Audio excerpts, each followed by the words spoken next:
Hi everyone, welcome back to mind your body. आज the expert के episode में हम बात करने वाले हमारे योगा एक्सपर्ट से योगा के बारे में। तो चलिए स्टार्ट करते हैं हमारा आज का वीडियो। आज के एपिसोड में हम स्वागत करते हैं हमारे योगा गुरु का, doctor Ajay Dubey. Sir welcome to mind your body. तो डॉक्टर अजय दुबे जो है, इन्होंने पीजी किया हुआ है, पीएचडी किया हुआ है योग विज्ञान में। इसके अलावा इन्होंने बहुत सारे जो विश्वविद्यालय हैं, प्राइवेट हो गए, गवर्नमेंट कॉलेजेस हो गए, सब में जो है योगा की टीचिंग करी है। उसके अलावा आयुष मंत्रालय, जो हमारे भारत सरकार का आयुष मंत्रालय है, उसके अंदर भी उन्होंने काम किया है, लोगों को योगा की टीचिंग दी है। और अभी जो है ये यहाँ पे एचओडी है Himalayan institute of medical sciences, जो देहरादून में है। यहाँ पे योगा डिपार्टमेंट के एचओडी हैं। तो आज जो है हमको ये बताएंगे योगा के बारे में, हमें जो भी डाउट्स हैं वो सब क्लियर करेंगे और योगा के बेनिफिट्स जो हैं इसके बारे में बताएंगे। तो इसलिए एक बार हम दोबारा से स्वागत करते हैं डॉक्टर अजय दुबे का। धन्यवाद, नमस्कार। गुरु जी, सबसे पहले तो आप हमको ये बताइए कि योगा होता क्या है। देखिए, सामान्यतः अगर हम बात करते हैं जी। तो जब योग की बात होती है तो लोग जनरली योग को केवल आसन और प्राणायाम तक सीमित रखते हैं या समझते हैं कि केवल फिजिकल एक्सरसाइज ही एक योग है। किंतु योग शब्द पर हम ध्यान देते हैं तो योग शब्द का अर्थ होता है जोड़, अर्थात कहीं कुछ मिलना है, जुड़ना है। अगर हम बात करते हैं जुड़ने और मिलने की, तो किस चीज का जुड़ना मिलना है? शास्त्र तो कहता है आत्मा से परमात्मा का मिलन, किंतु ना तो हमने आत्मा को देखा है ना हमने परमात्मा को देखा है। किंतु अगर हम मॉडर्न या वर्तमान जगत की बात करते हैं तो हम पाते हैं कि हम शरीर और मन से ही नहीं जुड़ पाए हैं। तो हमें देखना होगा कि क्या हमारा शरीर और मन एक हो पाया है, क्या हमारी शारीरिक और मानसिक क्रियाएं एक हो पाई हैं। जब हमारी शारीरिक सजगता और मानसिक सजगता एक हो जाती है तो निश्चित रूप से हमारी जो कार्यशैली है वो उत्तम हो जाती है। तो यहाँ पर योग का शब्द इस प्रकार से इंटीग्रेशन है, जोड़ने के अर्थ में हम देखते हैं।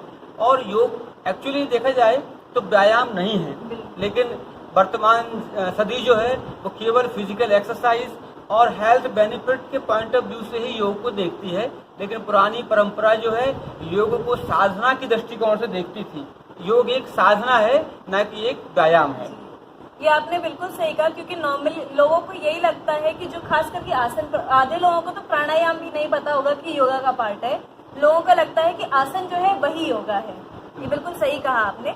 अब क्योंकि आपने खुद ही देखा कि आजकल लोगों में जो है योगा के प्रति रुचि बढ़ गई है, लोग काफी योगा के प्रति सजग हो गए हैं। तो क्या हेल्थ बेनिफिट्स हैं योगा करने के? देखिए, जितने प्रकार के भी शारीरिक या मानसिक लाभ हो सकते हैं वो सब कुछ योग में है। हम यूं कहें कि योग के जो शारीरिक या मानसिक लाभ हैं वो इसके साइड इफेक्ट हैं, क्योंकि योग का जो अंतिम लक्ष्य है वह तो है संसार से मुक्ति पाना। किंतु मुक्ति शब्द एक ऐसा शब्द है कि जो आज की पीढ़ी के सामने बात की जाए तो उसको हंसी आएगी या समझेगा ये कहाँ की बात की जा रही है। लेकिन फिर भी हम अगर बात करें वर्तमान जीवन शैली की, वर्तमान आहार शैली की, वर्तमान व्यवहार शैली की, तो हम पाते हैं कि संसार या समाज आज संस्कार विहीन है। तो योग हमारे जो यम नियम हैं वो हमें मॉरल वैल्यूज, एथिक्स सिखाते हैं, जीवन मूल्य सिखाते हैं, जीवन शैली सिखाते हैं। फिर उसके बाद जब हम आसन प्राणायाम जाते हैं या अभ्यासों की बात करते हैं तो वहाँ पर शरीर में होने वाले जो रोग हैं, चाहे वो फिजियोलॉजिकल डिस्टर्बेंस हों या चाहे वो साइकोसोमेटिक डिसऑर्डर्स हों, जिनको हम दैहिक विकार कर सकते हैं या मनोदैहिक विकार कर सकते हैं, इन सारे विकारों में योग के ये आसन प्राणायाम मुद्रा बंद षटकर्म आदि जो क्रियाएं हैं वो कहीं ना कहीं हमें विकार मुक्ति की ओर ले जाती हैं। और वर्तमान जगत में आप देखें तो टेक्नोलॉजी का जमाना है, पोस्चरल डिसऑर्डर्स हो रहे हैं, बहुत सारी बीमारियां हो रही हैं, लोगों के पेट खराब है, मोटापा बढ़ रहा है, निद्रा नहीं होती है, पूरी अनिद्रा हो जाती है, वर्कलोड इतना है काम का, जॉब की प्रॉब्लम से बहुत सारे लोगों में आपस में सामाजिक कुरीतियां हैं। इस कारण देखें आप लोगों की मानसिक बेचैनियां भी बढ़ रही हैं। तो उस उद्देश्य से हम देखते हैं कि उसमें आसन प्राणायाम के अलावा अगर हम ध्यान की बात करते हैं तो ध्यान के अभ्यास से हम मन को एकाग्र कर लेते हैं, तो बहुत सारी मानसिक समस्याओं से भी वहाँ निजात मिल जाती है। आजकल जो है, आजकल आपका यहाँ पे भी क्लास बंद है, हर जगह सब कुछ बंद है कोरोना के चक्कर में, ये तो है ही। तो योगा का कोई इम्यूनिटी में कोई फायदा है कि नहीं? इम्यूनिटी आपकी स्ट्रेंथ बढ़ाने में, इम्प्रूव करने में कोई योगा का उससे फायदा होता है? डेफिनेटली निश्चित रूप से योग का अभ्यास करने से हमारी जो रोग प्रतिकारक क्षमता है वो बढ़ती है। कैसे बढ़ती है? देखिए, आप जब बीमार पड़ते हैं उसका क्या कारण है? हमारे अंदर जो एक प्रतिकारक क्षमता है, इसको हम इम्यूनिटी पावर कहते हैं, वो हमने अपने ही एक आचरण से, हमारी अपनी जीवन शैली में विकार उत्पन्न होने से हमने उसको कमजोर कर दिया है। फॉर एग्जाम्पल, अगर हम आपका काम कर दें तो कल यदि हम नहीं होंगे तो आप वो काम नहीं कर पाएंगे। ठीक उसी प्रकार से हमने बाहर का बहुत सारा भोजन अनाप शनाप खाते पीते रहकर जीवन शैली के बहुत सारे नियमों को तोड़कर अपने जीवन शैली को प्रभावित कर लिया है। तो हमारी जो सिस्टम्स की, हमारे जो एनाटॉमिकल सिस्टम्स हैं, चाहे हम रक्त संचार की बात करें, चाहे हम पाचन तंत्र की बात करें, चाहे हम नर्वस सिस्टम की बात करें, इन सब सिस्टम की अपनी एक कार्यशैली है जिसको हम फिजियोलॉजी कहते हैं, हम या क्रिया संस्थान कहते हैं। उन संस्थानों की अपनी एक क्रिया प्रणाली है, वो प्रभावित हो गई है।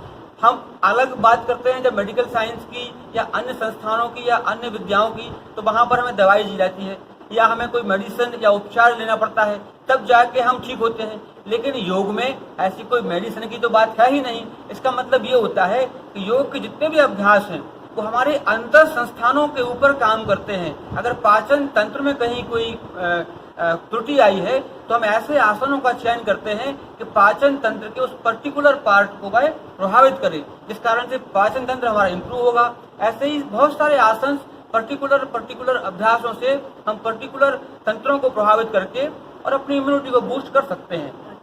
तो योगा का अगर हम लगातार जो है एक्सरसाइज करते हैं, योग का प्रैक्टिस करते हैं, तो हमारी इम्यून सिस्टम भी इम्प्रूव होगी और हमारी हेल्थ भी अच्छी निश्चित रूप से। गुरुजी, हमने ये तो समझ लिया कि योगा जो है वो क्या है और उसके क्या क्या फायदे हैं, पर ये बताइए कि कोई भी चीज करने के लिए उसके कुछ नियम होते हैं, कुछ सावधानियां होती हैं, तो योगा जो है उसको करने से पहले उसका कोई नियम है क्या, या फिर कोई सावधानियां जिनका ध्यान रखना हो हमें? बिल्कुल, आपकी बात बहुत उचित है। और इस कालांतर में हम देखते हैं कि योगाभ्यास करने के बहुत सारे नियम थे कि जंगल में करना है, हिमालय पे करना है, कुटी बनाकर करना है। लेकिन वर्तमान जगत में हम देखें तो ये सब सुविधाएं हैं नहीं कि कोई एक सामाजिक व्यक्ति जाके जंगल में रहेगा, हिमालय पे जाके साधना करेगा। लेकिन अब ये है कि वो व्यवस्थाएं नहीं है, तो एक फ्लैट में रहने वाला, जिसको प्रॉपर धूप भी नहीं मिल पा रही है, तो वो कैसे योग करे? तो शास्त्रों ने तो बहुत लंबी गाइडलाइन दी है। लेकिन अगर हम, क्योंकि हम आम आदमी से जुड़े हुए हैं और आम आदमी की बात करते हैं, तो हमें देखना चाहिए कि जो व्यक्ति योग कर रहा है वो उस योग के प्रति उसका समर्पण कितना है, वो वास्तव में योग से चाहता क्या है, अर्थात उसका उद्देश्य क्या है योग के प्रति। हो सकता है उसका उद्देश्य शारीरिक स्वास्थ्य प्राप्त करना हो सकता है उसका उद्देश्य मानसिक स्वास्थ्य हो, तो उसका एक निश्चित उद्देश्य होना चाहिए।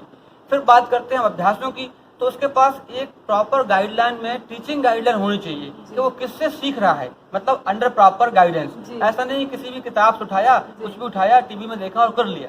अर्थात उसके पास एक प्रॉपर एक प्रोटोकॉल हो, एक प्रॉपर गाइडलाइन हो, और उस गाइडलाइन में उसको ये देखना होगा उसके शरीर में क्या क्षमता है, उसको देखते हुए उसको करना चाहिए। फिर उसको ध्यान रखना चाहिए कि वो जहाँ योगा कर रहा है वहाँ आसपास उसको डिस्टर्बेंस कम हो रहा है, सुबह ही कर रहा है या शाम को कर रहा है, तो उसका एक समय निश्चित होना चाहिए, एक आसन तय होना चाहिए। फिर ये ध्यान रखना चाहिए कि वो खाना खाने के पहले करना है, ऐसा नहीं कि वो खाना खाने के बाद भी कर लेता है। कई बार लोग होता है ना, अति उत्साह में खाना खाने के बाद भी कर लेते हैं, सर इससे अच्छा लगता है, इससे गर्दन दर्द ठीक हो रहा है, तो खाना खाने के बाद ही कर लेते हैं। तो कुछ उसमें नियम है कि खाना खाने के पहले ही करना है। फिर कुछ कपड़ों का भी ध्यान रखना है कि उसको बहुत टाइट कपड़े नहीं पहनना है कि जीन्स पैंट पहन के वो कर लेते हैं, बेल्ट लगाए कर लेते हैं, लोग घड़ी पहने हुए कर लेते हैं, तो उसको करना चाहिए लोअर टी शर्ट लेना चाहिए, खाली पेट होना चाहिए, और प्रयास ये करना चाहिए कि वो सुबह सुबह करे, सूर्योदय के साथ करे। और उसको ध्यान रखना चाहिए कि जो भी वो अभ्यास क्रम कर रहा है वो उसके और ऋतु के अनुकूल हो सकता है उसको हाई ब्लड प्रेशर हो, और हाई ब्लड प्रेशर के साथ वो कपालभाति करने जा रहा है तो निश्चित रूप से उसको और बढ़ जाएगा। तो वहाँ पर उसको कुछ यौगिक प्रिकॉशन भी है कि उसकी शारीरिक क्षमता क्या है, उस क्षमता का उसको ध्यान रखना है। और उसके साथ साथ उसको ये भी ध्यान रखना है कि जिन अभ्यासों को वो कर रहा है क्या उसकी बॉडी उसको अलाउ कर रही है। कई बार हम अति उत्साह में ज्यादा अभ्यास करते हैं और बॉडी के सुनते ही नहीं, तो एक आपके अंदर से एक आवाज आती है कि बस भैया अब यहाँ रुक जाएंगे, इसके बाद हम नहीं करेंगे, तो उसको उस ध्यान रखना, उस संकेत का ध्यान रखना है।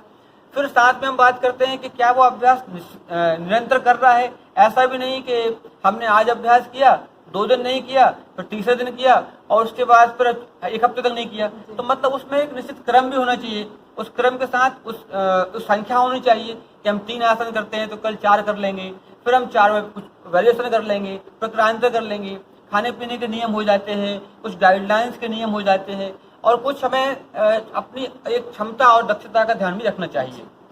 ये आपने बहुत सही कहा कि हम कोई भी चीज जब हम कर रहे हैं तो हमें उसके नियमों को जो है जरूर फॉलो करना चाहिए। ऐसा नहीं है कि कहीं से भी देखा आज आपका मन किया उठ के आपने जाके एक्सरसाइज शुरू कर दी, ऐसा नहीं होता है। हर चीज का करने का एक तरीका होता है, एक नियम होता है। हम लोग देखते हैं कि बहुत तरीके के योगा आ गए हैं, जैसे कि विनायास योगा आ गया है और अष्टांग योगा है और भी पता नहीं कौन कौन से योगा आ गए हैं। तो ये इतने तरीके के योगा जो है, ये मतलब इसमें से कौन सा सही है, समझ ही नहीं आता कि कौन सा हमें करना चाहिए, क्या सही है इसमें से। अगर आपने ध्यान दिया हो मेरी बात को, तो मैंने पहले ही कहा था योग एक जुड़ने का नाम है, लेकिन अब आप उसमें इतना कुछ जुड़ चुका है कि Ashtanga yoga, Vinyasa yoga, power yoga, Bikram yoga, goat yoga, beer yoga, फला नहीं, हर आदमी ने अपना एक योगा बनाया, अपना एक टैग मार्क लगाया और योगा कर दिया। लेकिन ये एक अपनी अपनी एक क्रियाशैली है। आपको पसंद है सलवार सूट पहनना, आप सलवार सूट पहन लेते हो, मुझे पसंद है कुर्ता पजामा, कुर्ता पजामा पहन लेते हो, किसी को पसंद है जीन्स पैंट टी शर्ट पहन लेता है। लेकिन इसका मतलब ये नहीं हो जाता कि आप जो पहनते हो वो मुझे ही फिट हो रहा है या जो मैं पहनता हूँ वो आप पर फिट हो रहा है। लेकिन इसका मतलब ये भी नहीं है कि जो सब कुछ पहन रहे हैं, सब कुछ कर रहे हैं, वो सब सही ही कर रहे हैं। यहाँ हमें ध्यान देना होगा कि वास्तव में कौन सा योग या कौन सी परंपरा सही है। मैं ये नहीं कह रहा हूँ कि समाज में 50 तरह के योग चल रहे हैं मॉडर्न लाइफ में या मॉडर्न जगत संसार में देखें तो वो सब गलत हैं, वो गलत भी नहीं है। लेकिन ये जरूर ध्यान देने वाली बात है कि सही कौन सा है या पारंपरिक कौन सा है। तो यहाँ बात आती है पतंजलि ने जो योग दिया है उसकी बात आती है। आज से करीब करीब 3-4 हजार वर्ष पहले महर्षि पतंजलि ने अपना एक ग्रंथ लिखा है योग सूत्र। उसके अंतर्गत हम देखते हैं तो कुछ क्लासिकल चर्चा है, शास्त्रीय चर्चा है। उसी चर्चा को आगे बढ़ाएं तो हमारे शास्त्रों में चाहे वेद हो, उपनिषद हो, पुराण हो, धर्म ग्रंथ हो या अन्य जो संहिताएं हैं उनमें कुछ कुछ आसनों की चर्चा है, कहीं कहीं प्राणायाम की चर्चा है, कहीं कहीं ध्यान की, मुद्रा की, बंद की चर्चा है। और अगर हम बात करें शास्त्र की तो एक संप्रदाय है नाथ संप्रदाय, आपने सुना होगा, जिसमें हमारे उत्तर प्रदेश के मुख्यमंत्री भी आते हैं। अच्छा। योगी आदित्यनाथ, वो नाथ परंपरा के ही योगी हैं। अच्छा। तो एक नाथ परंपरा अपने आप में बड़ी प्राचीन ट्रेडिशनल प्रणाली है और वास्तव में देखा जाए तो वह नाथ प्रणाली बहुत पारंपरिक है, बहुत साइंटिफिक है। और उस प्रणाली में कहीं भी आपको पावर योगा या विन्यास योगा या अष्टांग योगा ऐसी बात नहीं मिलेगी। वहाँ पर आसन, प्राणायाम, मुद्रा, बंध, षटकर्म, ये कुछ विशेष अंगों की चर्चा है और वो अंग भी शास्त्रोक्त हैं। वहाँ पर कुछ बेनिफिट्स हैं, वहाँ पर कुछ प्रिकॉशंस हैं, वहाँ कुछ लिमिटेशंस हैं। ऐसा नहीं है कि हर कोई कर लेता है, उसके लिए कुछ सीमाएं दी गई हैं। तो वहाँ पर हमें शास्त्रोक्त योग जो है वो शास्त्रीय ढंग से करना चाहिए। हम ये नहीं कह रहे हैं कि आप पावर योगा मत करिए या आप विक्रम का योगा मत करिए या आप किसी और परंपरा का योगा मत करिए या बिहार स्कूल ऑफ योगा हमारे गुरुजी महाराज का वो मत करिए। आपको जो ठीक लगता है करिए, पर आप आंख खोल कर भी रखिए कि वास्तव में योग की ट्रेडिशन आई कहाँ से है। हम अभी हिमालयन ट्रेडिशन की बात करते हैं तो हिमालयन ट्रेडिशन बहुत प्राचीन परंपरा है। तो आपको जानना होगा ये योग शब्द या योग परंपरा है, ये साधना आई कहाँ से है। वास्तव में वही शास्त्रीय परंपरा है। बिल्कुल, कोई भी चीज करने से पहले उसका थोड़ा सा हिस्ट्री जान लेना बहुत जरूरी है, तो आप उससे कनेक्ट भी होते हैं और आप ज्यादा अच्छे से उसे कर भी पाएंगे। अच्छा, इसी में ना आजकल क्या हुआ है कि मैं देखती हूँ, आजकल क्या है कि बहुत सारे लोगों को क्वारंटाइन है, घर में है ना, तो उनको मन है कि जल्दी से वेट कम हो जाए। आजकल बहुत सारी चीजें चली हैं, तो उसी में बहुत तरीके के योगा का भी आते हैं कि 101 सूर्य नमस्कार करिए या एक घंटे का पावर योगा करिए या ये करिए। तो ये सब चीजें जो है करना क्या बेनिफिशियल है? बहुत सही कहा आपने, आपका प्रश्न बहुत जायज है। आप देखते होंगे टीवी पर शिल्पा शेट्टी भी आजकल योग सिखा रही हैं, अपना बॉलीवुड का काम छोड़ के वो भी योग की ट्रेनर बन गई हैं और मैं उसको बुरा नहीं मानता हूँ, बहुत अच्छा है। कोई भी ज्ञान को प्रसारित करना समाज में अच्छी बात है। लेकिन हमारे शास्त्रों में एक कथानक है या एक फ्रेज है, कहते हैं देखा सीखी साधे योग, छीजे काया बाड़े रोग। अर्थात देखा सीखी करके कि शिल्पा शेट्टी 108 सूर्य नमस्कार कर लेती है तो हम भी 108 करेंगे और फिगर अपना 0 कर लेंगे। और हमें तमाम तरह की बीमारियां हैं, डायबिटीज़ है, सर्वाइकल पेन है, लो बैक पेन है, और हम भी 108 सूर्य नमस्कार लगाएंगे तो इससे हम शिल्पा शेट्टी तो नहीं बनेंगे लेकिन किसी अस्पताल में जरूर मिलेंगे। तो ऐसे ही जो हम देखते हैं टीवी पर, न्यूज चैनलों पर या मीडिया में, या आजकल सोशल मीडिया बहुत हावी है हमारे यूथ के सामने, तो हम उस पर देखते हैं कि वो इतना कर लेता है, वो इतना कर लेता है, और ऐसा करने से हमारा शरीर अच्छा हो जाता है, हम स्लिम ट्रिम हो जाते हैं। तो ये भ्रम है। हमें ये देखना होगा हमारे शरीर की कैपेसिटी कितनी है, कितना कैलिबर है। जरूरी नहीं है कि हम 100 लगा पाएं, हो सकता है हम आज अगर लगाने बैठे तो हम खुद भी 100 न लगा पाए, लेकिन अगर हम 15 दिन लगाते रहें तो 16वें दिन हम 100 लगा लेंगे। तो हमें ये देखना पड़ेगा किसी भी अभ्यास को करने के लिए हमारे शरीर की कितनी परमिशन है, कितनी ग्रांट है, उसके आधार पर हम 100 क्या 1000 लगा लें। ये आवश्यक नहीं है कि हम 100 ही लगाएं, हम ज्यादा भी लगा सकते हैं, पर यहाँ पर निश्चित करता है कि हमारी शरीर की क्षमता कितनी है, कैपेसिटी कितनी है। और फिर ये केवल पतले होने के लिए या अच्छा लगने के लिए योग नहीं करना है। योग एक समग्र स्वास्थ्य देता है, होलिस्टिक हेल्थ को देने वाली विद्या है, उसको हमें उस ढंग से देखना चाहिए। जी, बिल्कुल सही कहा आपने।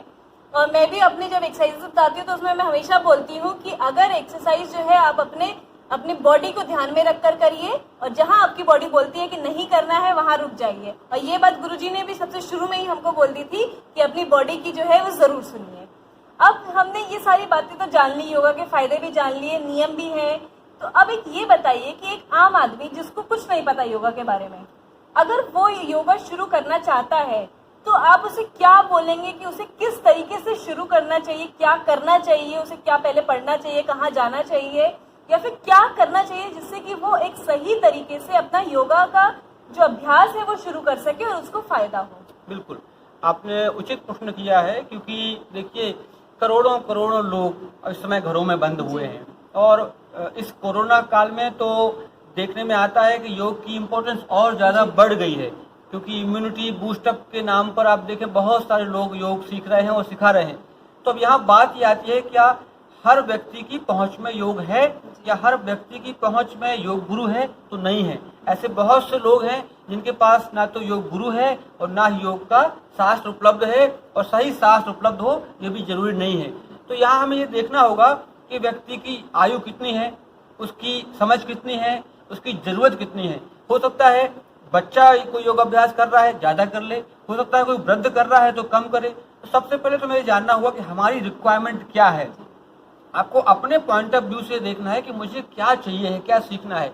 फिर हमें देखना है कि हमें योग के सामान्य सिद्धांत क्या है। तो सामान्य सिद्धांत आपने वैसे पूर्व में ही पूछा था, तो उसमें हमें ध्यान रखना है कि हमें खाली पेट करना है, हमें अपने दिनचर्या को मेंटेन करना है, हमें एक नियमित अभ्यास क्रम को चुनना है, हमें अपने शरीर के रिस्ट्रिक्शंस को देखते हुए उन अभ्यासों को करना है। यदि हमें लगता है कि हम एक बार आसन करते हैं दिक्कत नहीं होती है, अगर हम 3 बार करते हैं वही आसन तो आपको कमर में दर्द हो जाता है, तो वो आसन छोड़ देना है। फिर हमें स्थान का चयन देखना है, प्रॉपर वेंटिलेशन है कि नहीं, हमारे बॉडी की कैपेसिटी है कि नहीं। फिर खाने का भी विधान है। ऐसा नहीं कि आप षट क्रियाओं का अभ्यास कर रहे हैं, बबन धोती करके आए हुए और आप सब बाहर मार्केट में समोसा भी खा रहे हैं, तेल तला हुआ भी खा रहे हैं, मिर्च मसाला भी खा रहे हैं। तो हमें उस खाने पीने पर भी नियंत्रण करना है। डॉक्टर भी दवाई देता है तो वो कह देता है भैया मूंग का दाल पीना है, खिचड़ी खाना है। ऐसा नहीं कि आप अडाप शनाप खाते भी रहें और दवाई भी चलती रहे। तो हमें बहुत सारे नियम नहीं, लेकिन कुछ सामान्य नियम की पुस्तकें आजकल बाजार में बहुत मिल जाती हैं। लोगों को उनको ध्यान में रखते हुए प्रॉपर अपनी एक कहते हैं डेली शेड्यूल जो होता है दिनचर्या का, उसको बनाकर और 15 से 20 मिनट निश्चित रूप से कुछ 4-5 आसन और 1-2 प्राणायाम, और इन सब को करने के बाद ध्यान आवश्यक है। कुछ 2-4 मिनट के लिए आप सांसों का ख्याल करके और आंख बंद करके ध्यान का अभ्यास करें। बाद में शरीर को शिथिल जरूर करें।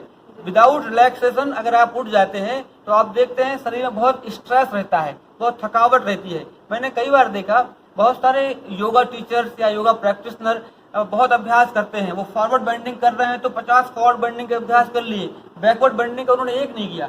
मगर अगर हम बात करें साइंटिफिकली तो अगर आप एक बार फॉरवर्ड बेंडिंग करते हैं तो आफ्टरवर्ड्स आपको तुरंत बैकवर्ड बेंडिंग पोस्चर करना है। क्यों? बिकॉज ऑफ आपके मसल्स कॉन्ट्रैक्ट हुए तो पीछे के जो एक्सटेंड हुए हैं, स्ट्रेच हुए हैं, उनको वापस आपको कॉन्ट्रैक्ट करना है। तो कुछ सामान्य सावधानियां हैं, लेकिन ये सभी सावधानियां आपको किताबों में नहीं मिलेंगी।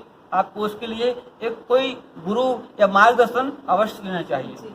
ये आपने बहुत अच्छी बात की, हमें बहुत सारी चीजें जो है जानकारियां दी हमें योगा के बारे में। और आप जब बता रहे थे तो मुझे याद आया, मैंने भी गुरुजी से योगा थोड़ा सा किया हुआ है, बीच में ये सब बंद हो गया, लॉकडाउन हो गया। तो मुझे याद है जो आपने बोला रिलैक्सेशन का, तो योगा के बाद से अब शवासन में हम लोग को डालते थे वो काफी रिलैक्सिंग होता था। तो आज का वीडियो जो है वो इतना ही था, और आज के वीडियो में हमें योग गुरु जो है हमारे अजय दुबे सर, इन्होंने हमें बताया योगा के बारे में, हमें नियम बताए, हमें क्या क्या सावधानियां लेनी चाहिए, हमें किन किन चीज़ों का ध्यान रखना चाहिए, हमें क्या योगा करना चाहिए, कैसे करना चाहिए, ये सारी चीज़ों के बारे में बताया।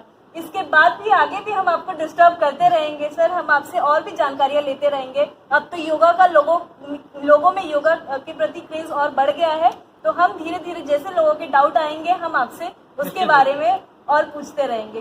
तो बहुत बहुत शुक्रिया हमारे चैनल पे सर आने के लिए, हमारे व्यूअर्स को इतनी सारी जानकारी देने के लिए। तो थैंक यू सर। धन्यवाद धन्यवाद धन्यवाद। आज के वीडियो के लिए इतना ही। अगर आपको मेरा वीडियो पसंद आया हो तो मेरे चैनल को जो है सब्सक्राइब करना ना भूलें। सब्सक्राइब का बटन नीचे है और उसके बगल में एक बेल आइकॉन है, उसको प्रेस कर दीजिए ताकि जब भी मैं कोई नया वीडियो डालूं आपको नोटिफिकेशन मिल जाए। इसके अलावा आप मेरे को इंस्टा पे भी फॉलो कर सकते हैं, उसका जो लिंक है वो नीचे डिस्क्रिप्शन बॉक्स में दिया हुआ है। आज तक एक्सपर्ट की और भी लिंक्स हैं, मैंने डिस्क्रिप्शन बॉक्स में डाल दिए हैं। अगर आपको अजय दुबे सर से कुछ भी पूछना हो तो आप नीचे कमेंट सेक्शन में लिख के पूछ सकते हैं, और जब भी सर फ्री होंगे तो हम कोशिश करेंगे कि उनसे पूछ के जो है आपके सवालों का आपको जवाब दें। आज के वीडियो के लिए इतना ही, मिलते हैं नेक्स्ट वीडियो में। Bye bye.